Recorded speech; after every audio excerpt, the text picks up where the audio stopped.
అంబటి రాంబాబు ఇంటిపై దాడి బాధాకరం. మాజీ స్పీకర్ తమ్మినేని సీతారాం మాట్లాడుతూ అరెస్టు చేసి జైల్లో పెట్టడం ఎంతవరకు సమంజసం? అరెస్టు చేస్తే భయపడతారు అనుకోవద్దు. అంబటి రాంబాబు, జోగి రమేష్ చెవిరెడ్డిని అరెస్ట్ చేశారు. పిన్నెల్లి రామకృష్ణారెడ్డిని అరెస్ట్ చేశారు. మీరేం చేస్తున్నానన్నారు? మేం బయటకు వస్తాం.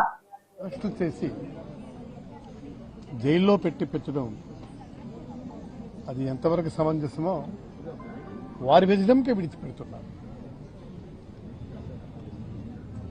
నేను చాలా స్పష్టంగా చెప్పదలుచుకున్నాను. ఈ విధమైనటువంటి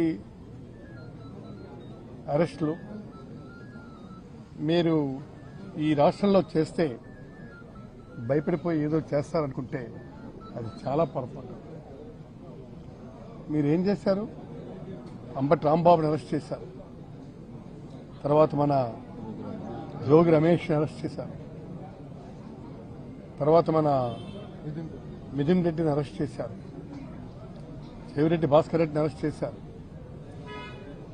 మరి అరెస్టే చేయలేదు కానీ మహిళ అయినటువంటి విడుదల రజనీ గారిని మీరు ఇష్టం వచ్చినట్టుగా పిన్నెల రామకృష్ణారెడ్డి గారిని అరెస్ట్ చేశారు. తర్వాత మన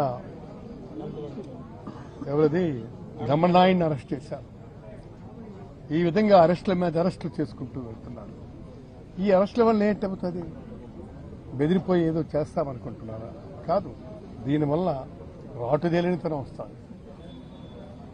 మీరు ఏం చేస్తారన్నారే పొద్దున రా కమాన్ అంటాం. దీనికి పర్ఫెక్షన్ వచ్చింది. అర్థం కాలేదా? రాష్ట్రంలో ప్రభుత్వం ఇచ్చింది దేనికోసం? మిమ్మల్ని పాలించమంటే ఏ విధంగా పాలించమని? ఈ విధంగా. ఎంత అన్యాయం అండి ఇది! ఈ విధంగా పాలించమంటే ఎవడైనా పాలిస్తాడు, దానికేముంది? మీరు 4 తడవలు ముఖ్యమంత్రిగా చేసినటువంటి మీరు ఏ విధంగా పాలించాలో మీకు తెలీదా? మీకు తెలిసినటువంటిది ఏంటి? అరెస్టులు చేసి భయపెట్టి మేము పాలిస్తామనుకుంటే చాలా పొరపాటు. మీరు ఒక్కటే గుర్తుపెట్టుకోవాలా,